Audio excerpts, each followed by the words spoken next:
আসসালামু আলাইকুম এভরিওয়ান। আমি জাহিদ হাসান, পড়াশোনা করছি সাস্টে ইন্ডাস্ট্রিয়াল ইঞ্জিনিয়ারিং। একটা কোয়েশ্চেন তোমাদের কাছ থেকে সবথেকে বেশি পাওয়া যায়, সেটা হলো যে সাস্টে চান্স পাওয়া কি কঠিন হবে এই মুহূর্তটাতে? কারণ তোমরা যেমনটা জানো যে হঠাৎ করে সাডেনলি হচ্ছে একটা অ্যাক্সিডেন্ট ঘটে গেছে, যে জিএসটি থেকে সাস্ট বের হয়ে গেছে।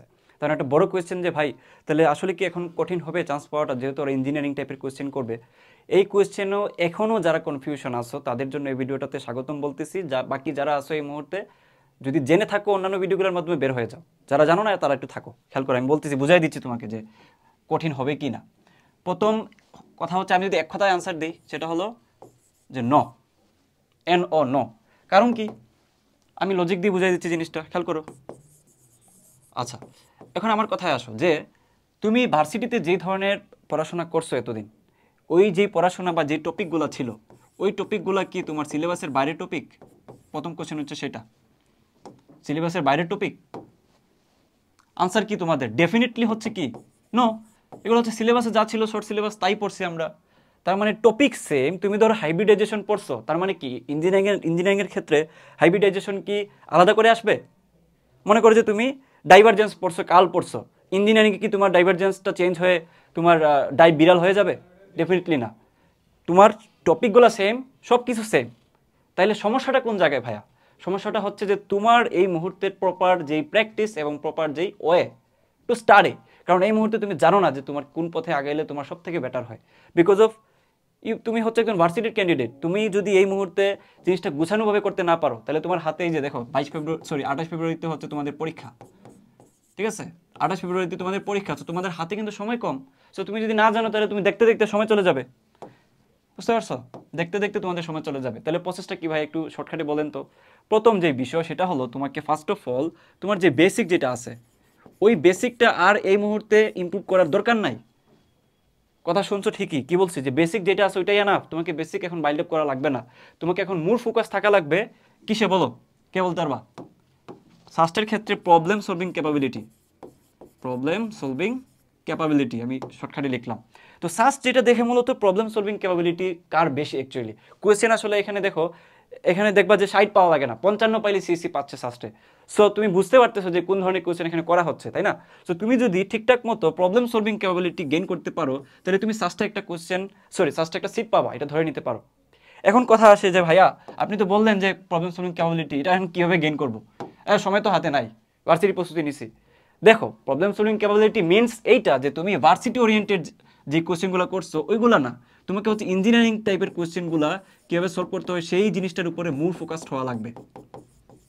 বুঝতে পারছো? মূল ফোকাসড হওয়া লাগবে। কারণ কি জানো, তুমি এতদিন হচ্ছে কীভাবে করে আসছো, 36 সেকেন্ডে একটা প্রবলেম সলভ করে আসছো।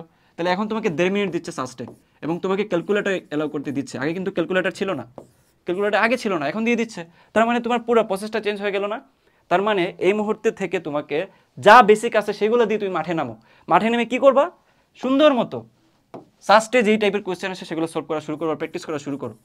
এখন পরের যে বড় কোয়েশ্চেন যে ভাইয়া সাস্টের তো 10 বছরের কোয়েশ্চেন হিউজ পরিমাণে, কয়টা করে যাব, কোনটা করে যাব, হজবরল লেগে যাবা, তাই না? তো এইটার সলিউশন কি ভাইয়া? দেখো আস্তে ধীরে দিচ্ছি, ওয়েট ওয়েট ওয়েট, আস্তে ধীরে দিচ্ছি। প্রথমত হচ্ছে যে সব কিছু তোমাকে পড়ে যাওয়া লাগবে কেন? বুদ্ধিমান যারা আসে তারা আসলে সব কিছু পড়ে যাবে না, তারা পিক যেই যে টপিকগুলো আছে সেগুলো পড়ে যাবে। কারণ সাস্টে চাইলেও পুরো সিলেবাস থেকে কোয়েশ্চেন করতে পারবে না। প্রত্যেকটা চ্যাপ্টার থেকে যদি ওরা একটা করে কোয়েশ্চেন দেয় তাও তো তোমার প্রায় 100-র উপরে কোয়েশ্চেন হয়ে যাচ্ছে। বাট সাস্টে কোয়েশ্চেন কয়টা আসবে? মাত্র 80টা এই ইউনিটে। তো 80টা আসলে তুমি বুঝতে পারতেছো যে 80টা টাইপের কোয়েশ্চেন আসবে, ঠিক আছে? তো এই টাইপগুলো তাইলে সিলেক্টিভ টাইপ। তুমি কি কথা কি ধরতে পারতেছো? 80টা টাইপ মানে কি, যে তোমার সিলেক্টিভ জায়গা থেকে দিচ্ছে, তাই না? সব জায়গা থেকে কোশ্চেন করতে পারবে? কারণ সিলেবাস অনেক বড়, 1000টা টপিক, 1000টা কোশ্চেন করতে পারবে? ডেফিনেটলি না। তাহলে সাস্ট কিছু ব্যাপারে পার্টিকুলারলি অনেক বেশি কি করে সাস্টের টিচাররা এই এই এই জায়গাগুলোতে অনেক বেশি জোর দেয়। সো তোমাকে জানতে হবে যে ওই টিচারদের নার্ভ ধরতে হবে যে আচ্ছা ওই টিচার কোন জায়গা থেকে কোশ্চেন করতে পারে। কীভাবে জানবা? গাইবীভাবে জানবা? জীবনেই না। সেটা হলো অ্যানালাইসিস। এই কথাটা তোমরা অনেকবার শুনছো আমার মাধ্যমে বলো, প্রত্যেকটা জায়গায় তোমরা শুনছো এই জিনিসটা, যে অ্যানালাইসিস ব্যাপারটা অনেক বেশি ইম্পর্টেন্ট। অ্যানালাইসিস কি ভাই একটু বুঝাই বলেন। অ্যানালাইসিস হচ্ছে তোমাকে কিছু অভিজ্ঞ টিচার যারা বিগত 10 বছরের কোশ্চেন সাস্টের এবং যেই ইঞ্জিনিয়ারিং ভার্সিটিগুলো আছে, যে সিকে রুয়েট, এমআইএসটি, তারপর হচ্ছে আইওটি, এই ইঞ্জিনিয়ারিং প্রবলেম যেগুলো আছে প্রত্যেকটা চ্যাপ্টারের আন্ডারে, ওগুলো তারা অ্যানালাইসিস করে বলে দিচ্ছে যে ভাই সাস্টে এই ধরনের কোয়েশ্চেন আগে আসতো, এই সিমিলার টাইপের কোয়েশ্চেন এই রুয়েট কুয়েট চুয়েট বুয়েটে আসে, সো তুমি ওইগুলোও দেখে যাও। তাহলে তোমার কি মার্চ হয়ে গেল না প্রবলেমগুলো, তুমি কি সব কিছু করে যাবা? ডেফিনেটলি সব কিছু করে যাওয়ার দরকার নাই, টাইমও তো নাই। তাইলে এই যে তারা এই কাজটা করে দিচ্ছে, তাহলে তোমার জন্য একটা সাজানো গোছানো একটা জিনিস কিন্তু তুমি পেয়ে যাচ্ছ। তোমার কাজ এখন এই যে প্র্যাকটিস এবং পরে যেটা সেটা হলো এক্সাম। এখন কথা আসে ভাইয়া যে ভাই তাহলে আমি অ্যানালাইসিস কোর্স কোথা থেকে পাবো? এই যে যেটা অলরেডি আমরা লঞ্চ করছি অনেক আগে থেকেই, অনেক স্টুডেন্ট এখানে ভর্তি আছে, এখানে সাথে সাথে এক্সামও আছে কিন্তু। দেখো এটা ডিসকাউন্ট প্রাইস হচ্ছে মাত্র 500 টাকা, কয়েকদিন পরে এটা দাম বেড়ে যাবে। সো এই কোর্সটাতে কি কি পাবা অনেকবার বলছি, বক বক করছি, যারা কোর্সের প্রমোশন শুনতে চাও না শুধুমাত্র বের হয়ে যাও, যাদের দরকার তারা শোনো, যাদের আসলে রিয়েলি হচ্ছে একটা অ্যানালিসিস কোর্স দরকার, সো তারা দেখো। ফিজিক্স, কেমিস্ট্রি, ম্যাথ, এই 3 সাবজেক্টের উপরে তোমাকে মূলত সাস্ট, আইওটি, রুয়েট, কুয়েট, চুয়েট, বুয়েট এই জায়গাগুলো থেকে এই যে সাস্টের সিএসসি, সাস্টের আইপি এই ধরনের কিছু অভিজ্ঞ টিচাররা মিলে কোয়েশ্চেনগুলা মার্চ করে অ্যানালিসিস করে তোমাকে সলভ করে দিচ্ছে। তাহলে ভাইয়া ডিউরেশন কত থাকবে? আমাদের তো সময় নাই হাতে, তাহলে আমরা কি ক্লাস শেষ করে ফেলতে পারবো? 5-6 ঘন্টা ক্লাস করতে পারবো? ডেফিনেটলি এটা করা লাগবে না। এখানে প্রত্যেকটা ক্লাসে হচ্ছে 1 ঘন্টা করে তোমরা সময় ব্যয় করবা। তার মানে কি একটা চ্যাপ্টারে তুমি 1 ঘন্টা দিছো মানে এই চ্যাপ্টারে তোমার আর প্র্যাকটিসও করা লাগবে না, কারণ ওইখানে সরাসরি তোমাকে ক্যালকুলেটর ইউজ করে প্রবলেমগুলো সলভ করে দিচ্ছে।